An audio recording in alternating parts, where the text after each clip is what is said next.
DCM warning ಬೆನ್ನಲ್ಲೇ ತರಾತುರಿಯಲ್ಲಿ BBMP ರಸ್ತೆ ಗುಂಡಿಗಳಿಗೆ ತೇಪೆ ಹಾಕ್ತಿದೆ.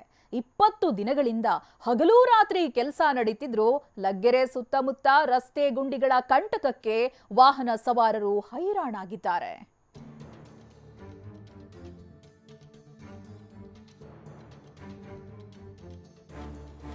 ರಸ್ತೆಯಲ್ಲಿ ಗುಂಡಿಗಳಿವೆಯೋ, ಗುಂಡಿಯಲ್ಲೇ ರಸ್ತೆ ಇದೆಯೋ ಗೊತ್ತಾಗ್ತಿಲ್ಲ. ಎಲ್ಲಿ ನೋಡಿದ್ರು ಜಲ್ಲಿಕಲ್ಲು, ಎಂಸಾಂಡ್. ದೊಡ್ಡ ವಾಹನಗಳು ಕುಂಟುತ್ತಾ ತೆವಳುತ್ತಾ ಸಾಕ್ತಿದ್ರೆ ಬೈಕ್ ಸವಾರರು ಗುಂಡಿ ತಪ್ಪಿಸಲು ಸರ್ಕಸ್ ಮಾಡ್ತಿದ್ದಾರೆ. ಡೆಡ್ ಲೈನ್ ಮುಗಿದ್ರೂ ತಪ್ಪಲಿಲ್ಲ ಗುಂಡಿಗೋಳು. ಲಗ್ಗೆರೆ ಸುತ್ತಮುತ್ತ ಹೆಜ್ಜೆ ಹೆಜ್ಜೆಗೂ ರಸ್ತೆ ಗುಂಡಿಗಳು.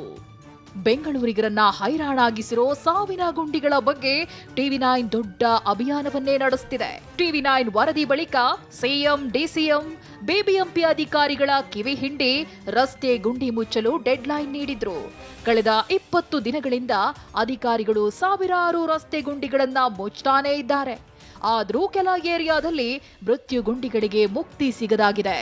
ಈ ಬಗ್ಗೆಯೂ ಟಿವಿ9 ರಿಯಾಲಿಟಿ ಚೆಕ್ ನಡೆಸಿದೆ. ನಿನ್ನೆ ಅಷ್ಟೇ ಸಿಎಂ ಕೊಟ್ಟಿದ್ದ ಡೆಡ್ ಲೈನ್ ಮುಗಿದ್ರು ಕೂಡ ಬೆಂಗಳೂರಿನ ರಸ್ತೆ ಗುಂಡಿಗಳಿಗೆ ಮಾತ್ರ ಮುಕ್ತಿ ಸಿಕ್ಕಿಲ್ಲ. ಸದ್ಯ ಈ ಬಗ್ಗೆ ಟಿವಿ9 ಮತ್ತೊಮ್ಮೆ ರಿಯಾಲಿಟಿ ಚೆಕ್ ಅನ್ನ ಮಾಡ್ತಾ ಇದೆ. ಸದ್ಯ ಲಗ್ಗೆರೆಯ 50 ಫೀಟ್ ರೋಡ್ ಏನಿದೆ, ಈ ಒಂದು ಮುಖ್ಯ ರಸ್ತೆಯಲ್ಲಿ ಇರುವಂಥ ಗುಂಡಿಗಳಿಗೆ ಒಂದು ತೇಪೆ ಹಚ್ಚುವ ಕೆಲಸಕ್ಕೆ ಸದ್ಯ ಪಾಲಿಕೆ ಇನ್ನೂ ಮುಂದಾಗಿಲ್ಲ. ಈ ಹಿನ್ನೆಲೆಯಲ್ಲಿ ಈಗ ಇರುವಂಥ ರಸ್ತೆ ಗುಂಡಿಗಳ ಮಧ್ಯೆ ವಾಹನ ಸವಾರರು ಹರಸಾಹಸ ಪಟ್ಕೊಂಡು ಓಡಾಡುವಂಥ ಸ್ಥಿತಿ ಮುಂದುವರೆದಿದೆ. ಇದು ಲಗ್ಗೆರೆಯ 50 ಫೀಟ್ ರೋಡ್. ಇಡೀ ರಸ್ತೆಯಲ್ಲಿ ಗುಂಡಿಗಳೇ ರಾರಾಜಿಸುತ್ತಿವೆ. ಪೀಣ್ಯ ಸುತ್ತಮುತ್ತಲಿನ ರಸ್ತೆಗಳು ಗುಂಡಿಗಳಿಂದ ಗಬ್ಬೆದ್ದು ಹೋಗಿವೆ. ವಾಹನ ಸವಾರರಿಗೆ ದಿನ ಬೆಳಗಾದ್ರೆ ಸಾಕು, ಹದಗೆಟ್ಟ ರಸ್ತೆಯಲ್ಲಿ ಸರ್ಕಸ್ ಮಾಡೋದೇ ಡ್ಯೂಟಿ ಆಗಿದೆ. ಗಾಡಿ ಓಡಿಸಿ ಅರ್ಧ ನಮ್ಮ ಸೊಂಟನೇ ನಾವು ಬಂದೋಗ್ತದೆ. ಇದರಿಂದ ಅರ್ಧ ಪ್ರಾಬ್ಲಮ್, ನಮಗೂ ಗಾಡಿ ಪ್ರಾಬ್ಲಮ್ಗಳು ತುಂಬ ಹೆವಿ ಗುಂಡಿ ಅಂದರೆ ಈ ರೋಡಿಗೆ ಇದೊಂದೇ ಜಾಗ ಅಂತ, ಇದೊಂದು ರೋಡ್ ಅಂತಲ್ಲ, ಇಡೀ ನೀವು ಈ ಪೀಣ್ಯ ಇಂಡಸ್ಟ್ರಿ ಎಲ್ಲೇ ತಗೊಳ್ಳಿ ಎಲ್ಲ ತಲೂ ಇದೆ ಪ್ರಾಬ್ಲಮ್. ಇದರಿಂದ ಬಹಳ ನೋವಾಗ್ತಾ ಇದೆ.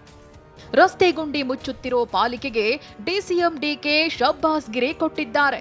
ಇನ್ನೆರಡು ದಿನದಲ್ಲಿ ಸಿಟಿ ರೌಂಡ್ ಹಾಕ್ತೀನಿ, ಗುಂಡಿ ಕಂಡು ಬಂದ್ರೆ ಆ ವಲಯದ ಅಧಿಕಾರಿಗಳನ್ನ ಸಸ್ಪೆಂಡ್ ಮಾಡ್ತೀನಿ ಅಂತ ಎಚ್ಚರಿಸಿದ್ದಾರೆ.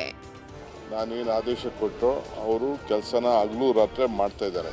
ಪ್ರತಿ ಗುಂಡಿದು ಲೆಕ್ಕ ನನಗಿದೆ, ನನ್ನ ಫೋನಲ್ಲೇ ಇದೆ. ಎಲ್ಲ ಆಫೀಸರ್ಸು ಹಗಲು ರಾತ್ರಿ ನೀವೇ ಸ್ಪಾಟಲ್ಲಿ ನಿಂತ್ಕೊಂಡು ಮಾಡಬೇಕು ಅಂತ ಹೇಳಿದ್ದೇನೆ. ಇವತ್ತು ನಾಳೆನೋ ನಾಳಿದ್ದು ತಿರ್ಗಾ ನಾನು ನೈಟ್ ರೌಂಡ್ಸ್ ಮಾಡ್ತಾ ಇದ್ದೀನಿ. ಅದನ್ನು ಯಾವ ರೀತಿ ಮಾಡಿದ್ದಾರೆ, ಕ್ವಾಲಿಟಿ ಏನಿದೆ ಅಂತ ಕೂಡ ನಾನು ಒಂದ್ಸತಿ ಚೆಕ್ ಮಾಡೋನಿದ್ದೆ. ನಾನೇ ಖುದ್ದಾಗಿ ಹೋಗ್ತೀನಿ. ಏನೇ ಹೇಳಿ ಜನ ಬಾಯಿ ಬಡಿದುಕೊಳ್ತಿದ್ರು, ಮೌನಕ್ಕೆ ಶರಣಾಗಿದ್ದ ಪಾಲಿಕೆಗೆ ಈಗ ಪೀಕಲಾಟ ಶುರುವಾಗಿದೆ. ಡಿಸಿಎಂ ವಾರ್ನಿಂಗ್ ನೋಡಿ ಎದೆ ಬಡಿತ ಹೆಚ್ಚಿಸಿದೆ. ಶಾಂತಮೂರ್ತಿ, ಟಿವಿ9 ಬೆಂಗಳೂರು.